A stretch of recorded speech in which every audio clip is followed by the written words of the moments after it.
देखिए बच्चों, कक्षा 10 में सभी बच्चों को आवर्त सारणी का विशेष ज्ञान होना अति आवश्यक है। आपको आवर्त सारणी को ड्रॉ करना यानी बिना देखे बनाना आना चाहिए और आवर्त सारणी में उपस्थित जो तत्व हैं उनकी स्थिति का भी ज्ञान आपको भली भांति होना चाहिए। ठीक है। इसके साथ में आवर्त सारणी में आवर्तों की संख्या, समूहों की संख्या, ब्लॉक और संयोजकता ये ज्ञात करना भी आना चाहिए। इससे संबंधित आपके विषय में बहुत अधिक मात्रा में रसायन विज्ञान में प्रश्न पूछे जाते हैं जो आपको तत्वों के आवर्ती वर्गीकरण चैप्टर में देखने को मिलता है। आज हम आपको आवर्त सारणी को ड्रॉ करना सिखाएंगे, किस तरीके से आप बिना देखे आवर्त सारणी को बनाते हैं और किस तरीके से उन तत्वों को भरते हैं जो उस वर्ग में या आवर्त में प्रवेश पाते हैं। ठीक है, चलिए ध्यान देंगे। देखिए, आवर्त सारणी को बनाना सीखने के लिए हम देखते हैं कि किस तरीके से ड्रॉ किया जाएगा। ठीक, सबसे पहले हम 2 लाइन खींच देते हैं ऐसे, ध्यान से देखिएगा।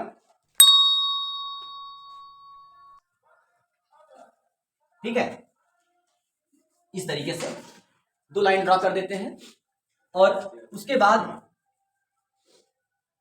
इन्हें 7 भागों में विभाजित करते हैं। देखिए, 1 2 3 4 5 6 7 भागों में विभाजित करते हैं। दूसरे वाले रो में हमने जो है 1 कम कर दिया है ना, ऐसा। देखिए, 1 2 3 4 5 6 7, इसमें 6 ही है ना। उसके बाद 1 2 3 तक का काउंट करने के बाद चौथे लाइन से हम एक सीधी लाइन खींचेंगे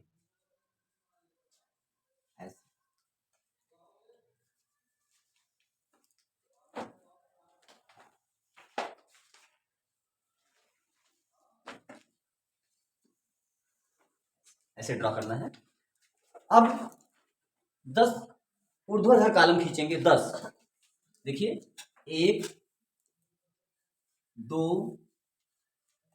3 4 5 6 7 8 9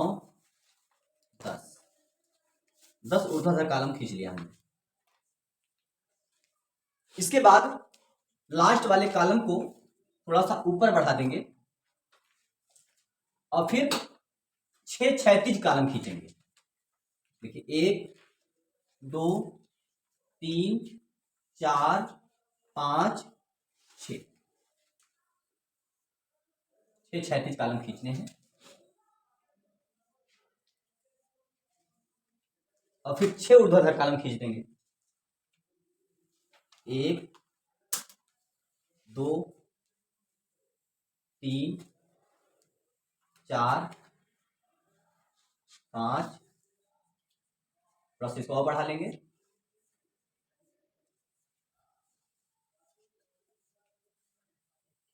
6। ठीक है, 6 कॉलम ऐसे हो गए। जो सेकंड वाले कॉलम में हमने एक घटाया था, यहां पे उस एक को हम बढ़ा लेंगे।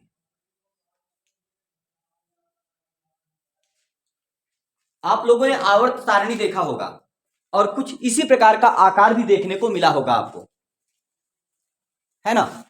चलिए, फिर क्या करते हैं, इतना होने के बाद नीचे 2 और कॉलम होते हैं क्षैतिज अवस्था में, उन कॉलमों को हम बना लेंगे। 2 कॉलम होते हैं, ये एक हो गया और ये आपका दूसरा कॉलम हो गया और इसे हम 14 भागों में बांट देते हैं। 1 2 3 4 5 6 7 8 9 10 11 12 13 और 14।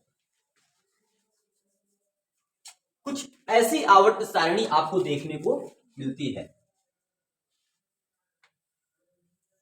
ऐसी आवर्त सारणी आपको देखने को मिलती है। अगर आपने आवर्त सारणी को देखा है या देखेंगे तो आपको कुछ ऐसा ही ड्रॉ मिलेगा।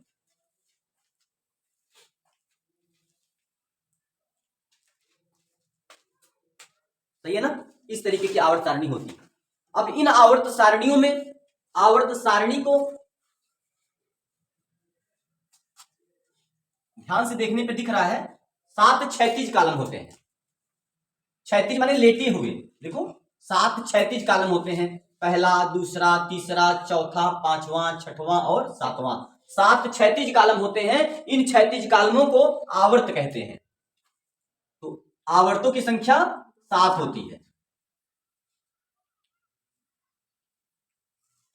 इसका मतलब आवर्त सारणी में आवर्त होते हैं 7 क्षैतिज कॉलम है, ठीक है। और 18 ऊर्ध्वाधर कॉलम होते हैं। ये देखिए 1 2 3 4 5 6 7 8 9 10 11 12 13 14 15 16 17 18 18 ऊर्ध्वाधर कॉलम है। इन्हें कहते हैं वर्ग या समूह। तो इसमें काउंट कर लेते हैं इसको, देखो 1 2 3 4 5 6 7 8 9 10 11 12 13 14 15 16 17 18। इससे यह स्पष्ट होता है कि आवर्त सारणी में आवर्तों की संख्या 7 और समूहों की संख्या 18 होती है, यानी वर्ग संख्या 18 होती है। यह आधुनिक आवर्त सारणी है। इसके पहले जो मेंडलीफ ने आवर्त सारणी बनाई थी, उन्होंने बताया था कुल 9 वर्ग होते हैं। उन्होंने 9 वर्गों में से 1 से लेकर 7 तक के वर्गों को 2-2 वर्गों में विभाजित किया था। देखिए ऐसे आवर्त सारणी अगर आप देखेंगे तो आपको कुछ ऐसा मिलेगा देखने के लिए।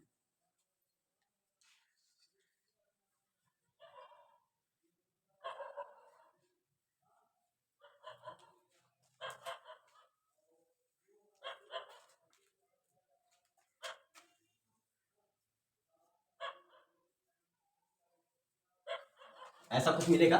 देखिए जो आवर्त सारणी का फर्स्ट वर्ग होता है, यहाँ पे वर्गों में विभाजित करके जो पहले आवर्त सारणी हुआ करती थी उसमें फर्स्ट ए लिखा रहता था, यहाँ पर सेकेंड ए, यहाँ पर थर्ड बी,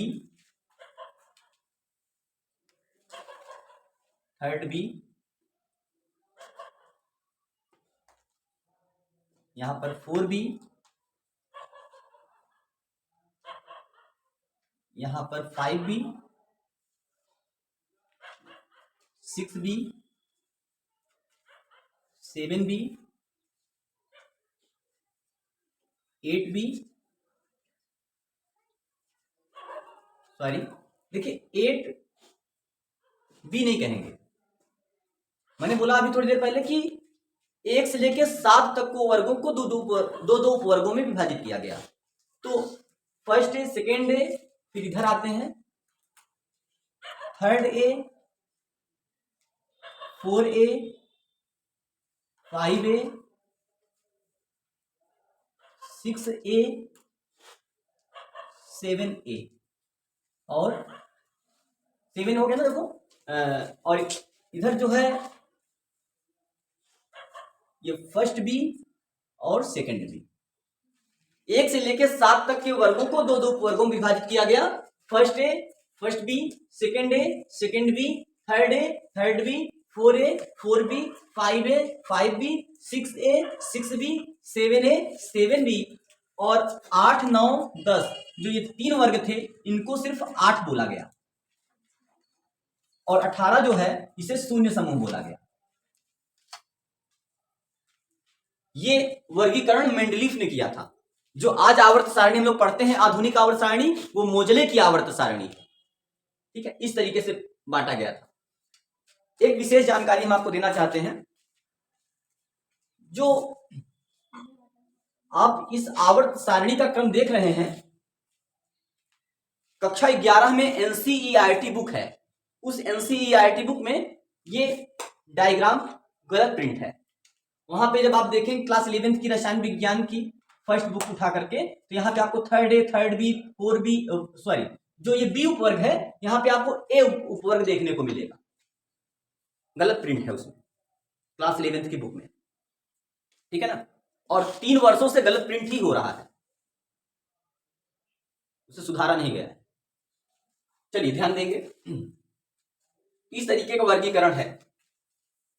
अब रही बात कि हमें तत्वों के बारे में जानकारी होना चाहिए। मैंने आपसे कहा था कि तत्वों का परमाणु क्रमांक याद करना बहुत ही महत्वपूर्ण है, क्योंकि मेंडलीफ के आवर्त सारणी में आवर्त नियम जो दिया गया है, उसमें कहा गया था कि तत्वों के भौतिक तथा रासायनिक गुण उनके परमाणु क्रमांकों के आवर्ती फलन होते हैं।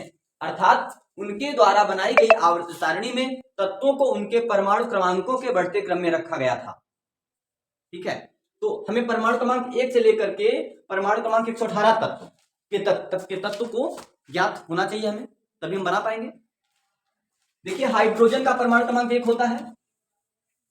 आप देखेंगे पूरे आवर्त सारणी में पहले आवर्त में फर्स्ट ए समूह का सबसे पहला तत्व आपका हाइड्रोजन है, ठीक है, जिसका परमाणु क्रमांक 1 होता है। परमाणु भार 1.008 AMU होता है। सबसे हल्की गैस हाइड्रोजन ही है, ठीक है। तो इस तरीके से हर जगह पर जो तत्व उपस्थित होने चाहिए उसको हम लोग यहां भरेंगे। जैसे देखिए आवर्त सारणी के फर्स्ट समूह में hydrogen, lithium, sodium, potassium, rubidium, caesium, francium, ये तत्व होते हैं, ठीक। मैंने आपको एल्कली मेटल्स के बारे में पढ़ाया भी था, क्षार धातु बताया था ना। तो एल्कली मेटल्स हाइड्रोजन को छोड़कर बाकी सभी एल्कली मेटल्स होते हैं, क्षार धातु होते हैं। Hydrogen, lithium, sodium, potassium, rubidium, caesium, francium, beryllium, magnesium, calcium, strontium, barium, radium, ठीक है। ऐसे अब प्रश्न उठता है सर कैसे पता चलेगा, परमाणु क्रमांक नहीं पता रहता हम लोगों को, है ना। तो देखिए हमने आपको एक मैजिक नंबर बताया था। अगर आपको हाइड्रोजन का परमाणु क्रमांक पता है, बाकी हमको यह पता है कि इस तरीके से तत्व रखे जाएंगे, तो परमाणु क्रमांक आसानी से हम ज्ञात कर सकते हैं। हाइड्रोजन में 2 जोड़ो 3, लिथियम का परमाणु क्रमांक 3, लिथियम में 8 जोड़ो 11, सोडियम का परमाणु क्रमांक 11, 11 में 8 जोड़ो 19, पोटेशियम का परमाणु क्रमांक 19, 19 में 18 जोड़ो 37, रेब्यूडियम का परमाणु क्रमांक 37, 37 में 18 जोड़ो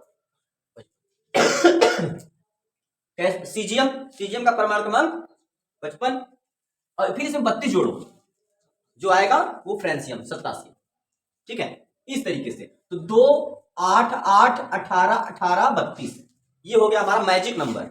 अगर हमें ऊपर वाले तत्व का परमाणु क्रमांक पता है, सबसे पहले वाले तत्व का परमाणु क्रमांक पता है, उसमें आप अगर पहले आवर्त का तत्व है वो, तो उसमें 2 जोड़ेंगे तो दूसरे आवर्त तत्व पता चल जाएगा, ठीक। इस तरीके से हम उसका विभाजन कर सकते हैं।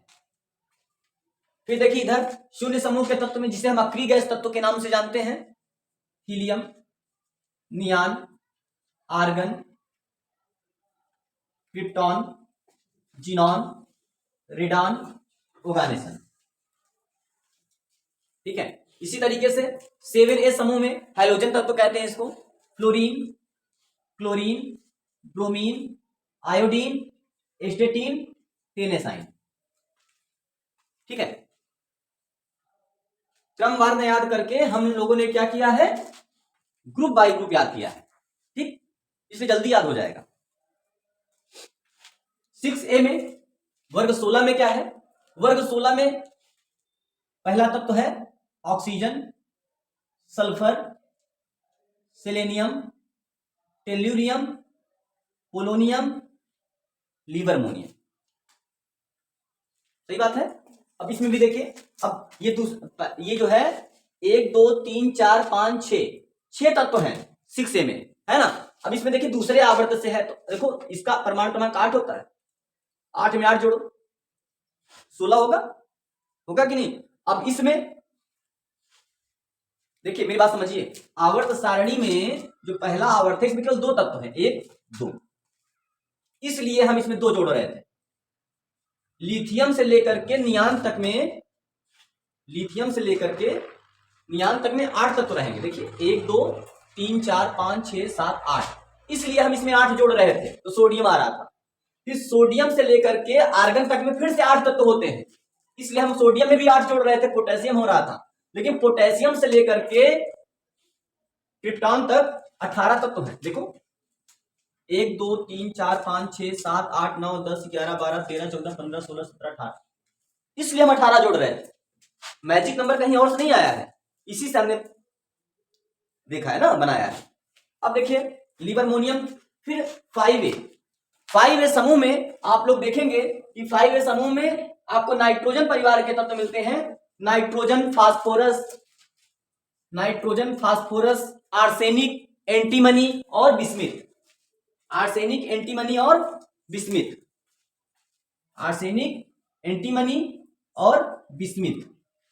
देखिए अक्सर बुक में आपको यही 5 तत्व देखने को मिलते हैं, ठीक है, क्योंकि इसके बाद जो तत्व है मॉस्कोवियम, उस तत्व की खोज तो हो चुकी है लेकिन उसके भौतिक और रासायनिक गुणों के बारे में अभी तक अध्ययन नहीं हो पाया है। MC मॉस्कोवियम, ठीक है। फिर देखिए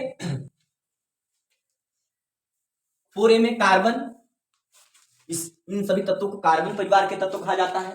कार्बन परिवार के तत्व में कार्बन, सिलिकॉन, ठीक है ना। देखिए कार्बन का भी इलेक्ट्रॉनिक विन्यास करेंगे तो अंतिम कोष में 4 इलेक्ट्रॉन आएगा, और सिलिकॉन का भी इलेक्ट्रॉनिक विन्यास करेंगे तो अंतिम कोष में 4 इलेक्ट्रॉन आएगा, जिसका जर्मेनियम, टिन,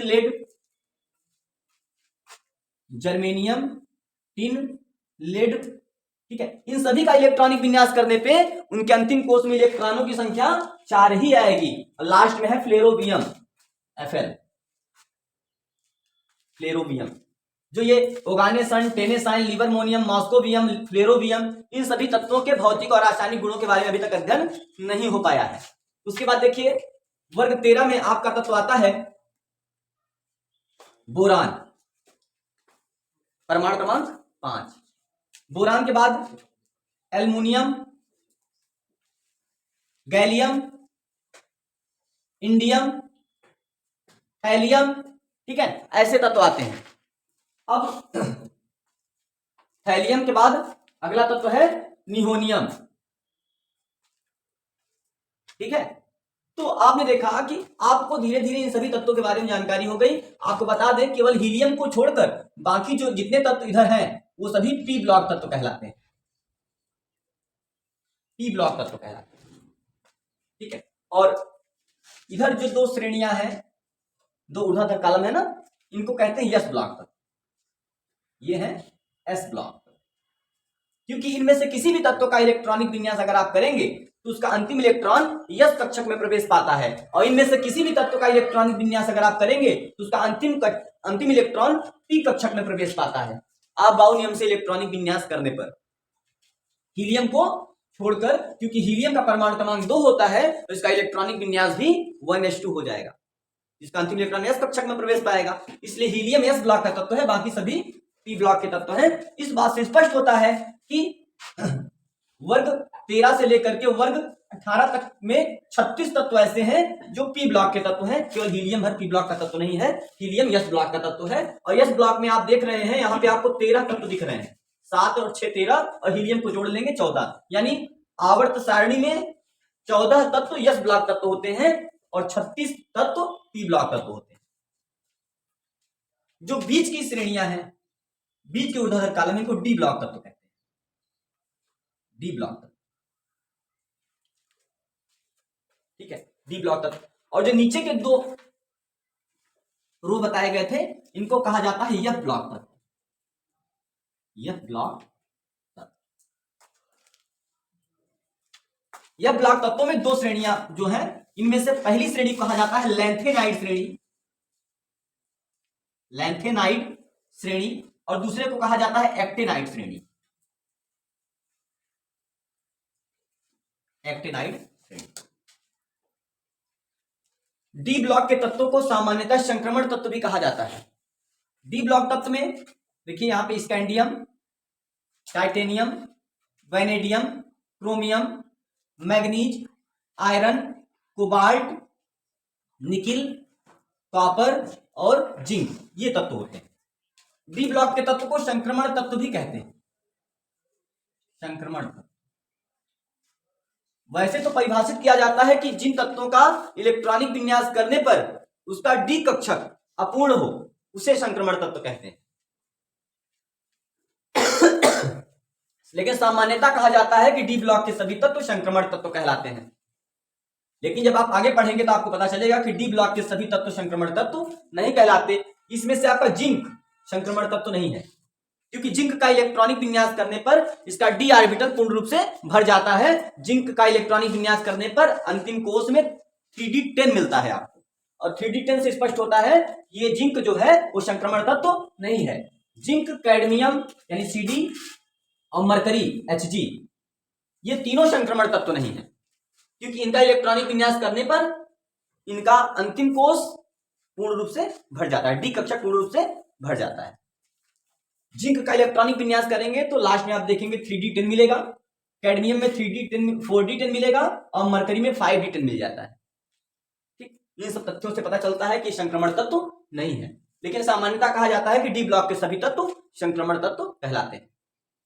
ठीक है, तो अब इसमें जितने तत्वों के बारे में आपको जानकारी रहेगी उतने तत्व आप लिख लेंगे। भाई अगर आपको परमाणु क्रमांक पता है तो आप तत्वों को लिख सकते हैं।